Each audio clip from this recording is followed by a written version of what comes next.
పిల్లలు అందరికీ నమస్కారం. ఈరోజు మనం మన భారతదేశ చరిత్రలో ఒక చాలా ప్రత్యేకమైన చిన్నారి గురించి ఒక స్ఫూర్తిదాయకమైన కథను వినబోతున్నాం. ఒక్కసారి ఊహించుకోండి, ఒక చిన్నారికి బొమ్మలు, ఆటలకన్నా పెద్ద పెద్ద ఆలోచనలు నచ్చితే ఎలా ఉంటుంది? వినడానికి కొంచెం వింతగా ఉంది కదూ, కాని ఇది నిజంగా జరిగిన కథ. అనగనగా ఒక ఊర్లో ఒక చిన్న బాబు ఉండేవాడు. కాని అతను మిగతా పిల్లల్లా కాదు, అందర్లా మామూలు ఆటలాడుకోలేదు. తన స్నేహితులతో కలిసి ఆడుకునే వయసులో తను మాత్రం ఎప్పుడూ ఏదో ఆలోచిస్తూ ఉండేవాడు. మరి అతను అడిగిన ప్రశ్న ఏంటో తెలుసా? అసలు దేశమంటే ఏంటి అని.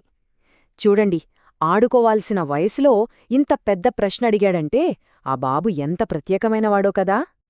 ఆ అబ్బాయి మరెవరో కాదు, మనందరి హీరో భగత్ సింగ్. మన దేశమెప్పటికీ గుర్తుంచుకునే ఒక గొప్ప పేరు. సరే, ఇప్పుడు భగత్ సింగ్ కథలోకి వెళ్దాం. మొదటి భాగం, ఒక పెద్ద ఆలోచన ఉన్న అబ్బాయి. భగత్ సింగ్ పంజాబ్లోని ఒక చిన్న గ్రామంలో పుట్టాడు.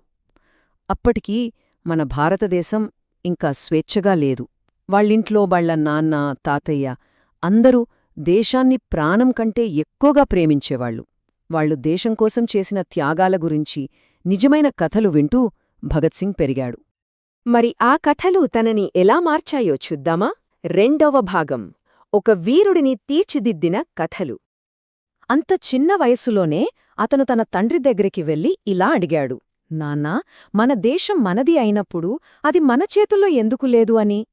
చూడండి, ఈ ఒక్క చిన్న ప్రశ్నే అతని జీవితాన్ని పూర్తిగా మార్చేసింది. ఇక మూడవ భాగానికి వెళ్దాం. పుస్తకాలు, ధైర్యం మరియు నమ్మకాలు. అతను తన దేశభక్తికి చదువును ఎలా ఆయుధంగా మార్చుకున్నాడో చూద్దాం. తెలుసా, భగత్ సింగు పుస్తకాలంటే పిచ్చి. కాని అతను చదివింది సరదా కథల పుస్తకాలు కాదు. మన దేశం గురించి, నిజం గురించి, సత్యం గురించి తెలుసుకోవడానికే పుస్తకాలు చదివేవాడు. అతని ఆలోచన ఎంత గొప్పదో చూడండి. దేశాన్ని ప్రేమించటమంటే ఊరికే మాటలు చెప్పటం కాదు, మన దేశానికి ఉపయోగపడేలా మన జీవితాన్ని, మన పనులను మార్చుకోవాలి అని నమ్మాడు.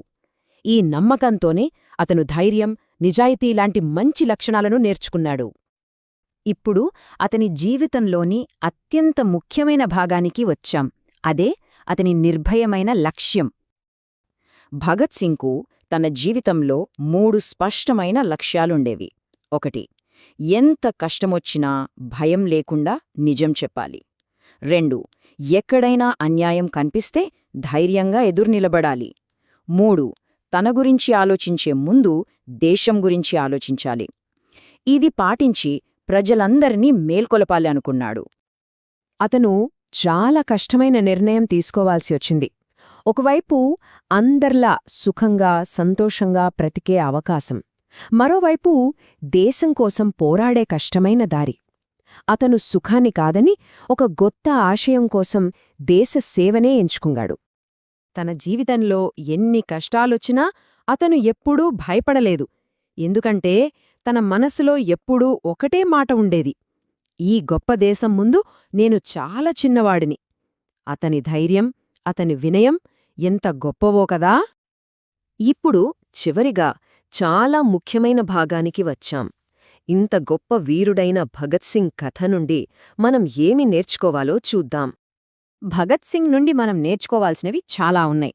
ముఖ్యంగా నిజం చెప్పే ధైర్యం, అన్యాయాన్ని చూసి ఊరుకోకుండా ఎదిరించే బలం, మన దేశాన్ని ప్రేమించటం, అన్నింటికంటే ముఖ్యంగా ఒక మంచి మనిషిగా ఉండటం.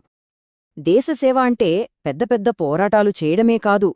భగత్ సింగ్ స్వాతంత్ర్యం కోసం పోరాడితే మనం బాగా చదువుకోవడం కూడా దేశసేవే. అతను దేశం కోసం ప్రాణాలు త్యాగం చేస్తే మనం నిజాయితీగా ఉండటం కూడా దేశసేవే.